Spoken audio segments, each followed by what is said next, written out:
আসসালামু আলাইকুম।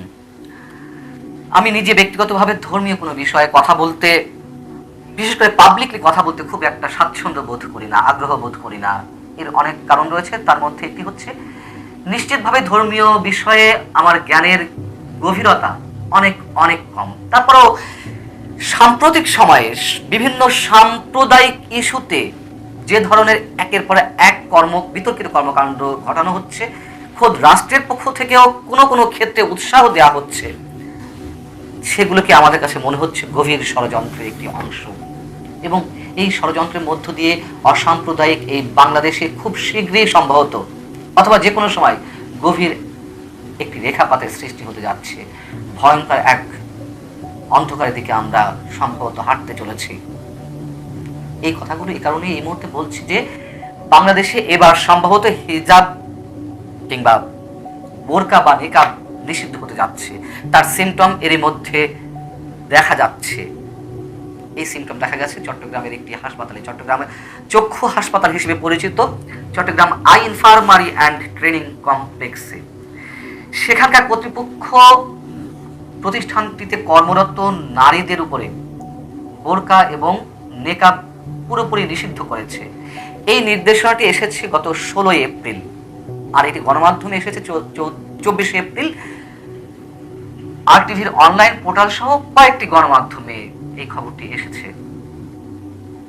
প্রতিষ্ঠানটির ব্যবস্থাপক মোহাম্মদ কবির হোসাইন স্বাক্ষরিত যে অফিস আদেশ, তাতে বলা হচ্ছে আমাদের গ্রাহকদের কাছে একটি ইতিবাচক পেশাদার ভাবমূর্তি তৈরি করতে এবং রোগী ও জনসাধারণের আস্থা বাড়াতে এবং প্রাতিষ্ঠানিক শৃঙ্খলার একটি অংশ হিসেবে ব্যবস্থাপনা কর্মীদের জন্য একটি নির্দেশিকা তৈরি করা হয়েছে। এতে বলা হচ্ছে মহিলা কর্মচারীরা মুখ ঢেকে রাখতে পারবেন না, হিজাব অননুমোদিত, ডিউটির সময় নেকাব এবং বোরকা কঠোরভাবে নিষিদ্ধ। প্রশ্ন হচ্ছে কেন এই সময়ে, যখন একের পর এক বিতর্কিত কর্মকাণ্ড ধর্মীয় ইস্যুতে ঘটছে, ঠিক সেই মুহূর্তে এই বিষয়টি কেন? এবং আমরা জানি যে বোরকা নিয়ে যে বিতর্ক, তা পৃথিবীর খুব বেশি রাষ্ট্রে নয়, হাতে গোনা কয়েকটি রাষ্ট্রে এই ধরনের বিতর্ক উঠেছে, কোথাও কোথাও নিষিদ্ধ করা হয়েছে। যার সর্বশেষ বিতর্কের উদাহরণটি হচ্ছে ভারতের কর্ণাটকে 2022 সালের একটি কলেজে, 2022 সালে কর্ণাটকের একটি কলেজে কয়েকজন মুসলিম ছাত্রী ছিল, তারা হিজাব পরে যাওয়া আসা করতো। তারা কি কারণে হিজাব পরতো সেই ব্যাখ্যাটিও তারা দিয়েছে। যাই হোক, এটিকে কেন্দ্র করে যখন কলেজ কর্তৃপক্ষ বোরকা বা হিজাবের উপরে নিষেধাজ্ঞা জারি করলো, তুমুল হইচই শুরু হলো গোটা ভারতে এবং সেটি আদালত পর্যন্ত গড়িয়েছিল। কর্ণাটকের একটি আদালত রায় দিল যে হিজাব পরা হয়তো মুসলিমদের সংস্কৃতির অংশ হতে পারে, কিন্তু নিশ্চিতভাবে বলা যায় এর সঙ্গে ধর্মের কোনো সম্পর্ক নেই। হতে পারে, আমি নিজেও মনে করি বা যতটুকু জানি, ইসলামে ঢিলে ঢালা শালীন পোশাক পরলেই এনাফ, ও মুখে যতটুকু আবৃত করে রাখা যায় সেই বিষয়ে বলা হয়েছে। কিন্তু স্পেসিফিক্যালি বোরকা নিকাব এ সম্পর্কে অবশ্যই নানান ধরনের ব্যাখ্যা রয়েছে। কিন্তু যখন এটিকে চ্যালেঞ্জ করা হলো, কর্ণাটকের আদালতের রায়টিকে চ্যালেঞ্জ করা হলো সুপ্রিম কোর্টে, তখন সুপ্রিম কোর্টের একটি বেঞ্চ বিভক্তি রায় দিয়েছিল। সেই বেঞ্চের বিচারপতিদের একজন বললেন কর্ণাটকের বিচারকদের যে রায় সেটি বহাল রাখা হচ্ছে, আর আরেক বিচারপতি বললেন হাইকোর্টের ওই আদেশ ভুল ছিল, হিজাব পরা ব্যক্তিগত পছন্দের বিষয়। এই কথাটির সঙ্গে আমি সম্পূর্ণ একমত।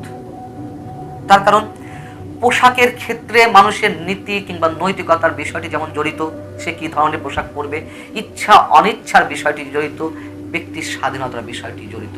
তবে সেটির কোনো অবস্থাতেই অবশ্যই অশালীন পর্যায়ের কিছু নয়।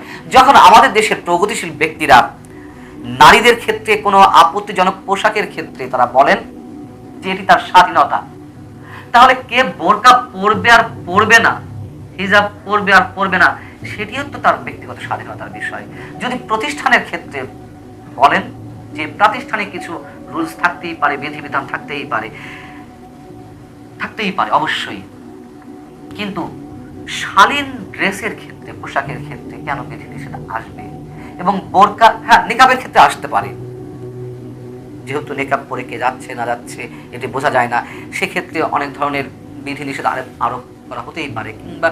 কিন্তু হিজাব বা বোরকা আমার অফিসিয়াল ড্রেসের উপর যদি থাকে এবং রঙের সাথে মানানসই কিছু থাকে, সেক্ষেত্রে কেন এই ধরনের বিতর্কিত কর্মকাণ্ডের সৃষ্টি হবে বা নিষেধাজ্ঞা জারি করা হবে? আমার আশঙ্কার জায়গা এখানেই যে এটিকে কেন্দ্র করে নতুন করে বাংলাদেশে কিছু সৃষ্টি হতে যাচ্ছে কিনা বা কোনো নিষেধাজ্ঞা আরোপ হতে যাচ্ছে কিনা। একই সঙ্গে আরো একটি খবর আপনাদেরকে দিই, সেটি হচ্ছে যে তীব্র দাবদাহের কারণে এই যে প্রচন্ড গরম, এর থেকে পরিত্রাণের জন্য ধর্মীয় বিশ্বাস থেকে মুসলিম সম্প্রদায়ের মানুষেরা দেশের বিভিন্ন স্থানে বিশেষ একটি নামাজ আদায় করছেন, সেটা হচ্ছে ইস্তিসকার নামাজ। এবং এই নামাজ ঢাকা বিশ্ববিদ্যালয়ের ইসলামিক স্টাডিজ বিভাগের শিক্ষার্থীরা এবং শিক্ষকরা বুধবার তারা আদায় করবেন হাজী মোহাম্মদ মহসিন হলের মাঠে, এমন ঘোষণা তারা দিয়েছিলেন। কিন্তু বিশ্ববিদ্যালয় কর্তৃপক্ষ এই নামাজে বাধা প্রদান করেছেন, তারা এটি অনুমতি দেননি।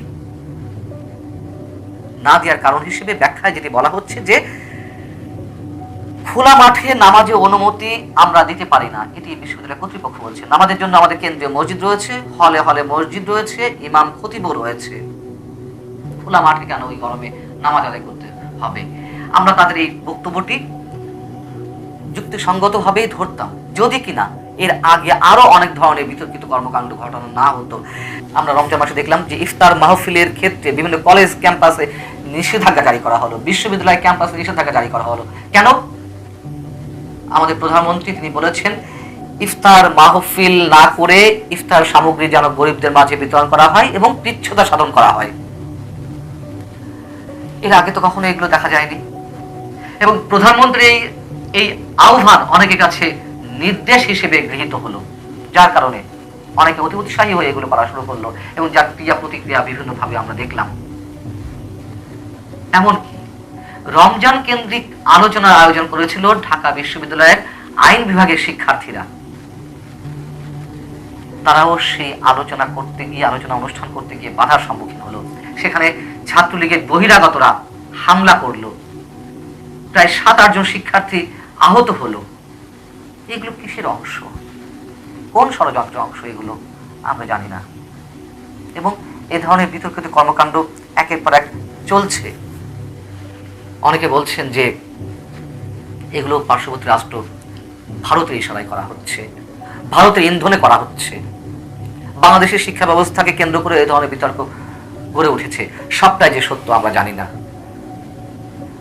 কিন্তু কোন একটা ষড়যন্ত্র অবশ্যই এর সঙ্গে রয়েছে। কোনো কোনো ক্ষেত্রে ভারতের ইন্ধন, ভারতের নির্দেশনা কেউ কেউ যে বাস্তবায়ন করছে, এটিও নিশ্চয়ই অস্বীকার করা যায় না। অতএব বাংলাদেশের সামনে ভয়ঙ্কর এক বিপদ অপেক্ষা করছে, এমন আশঙ্কা আমরা করছি।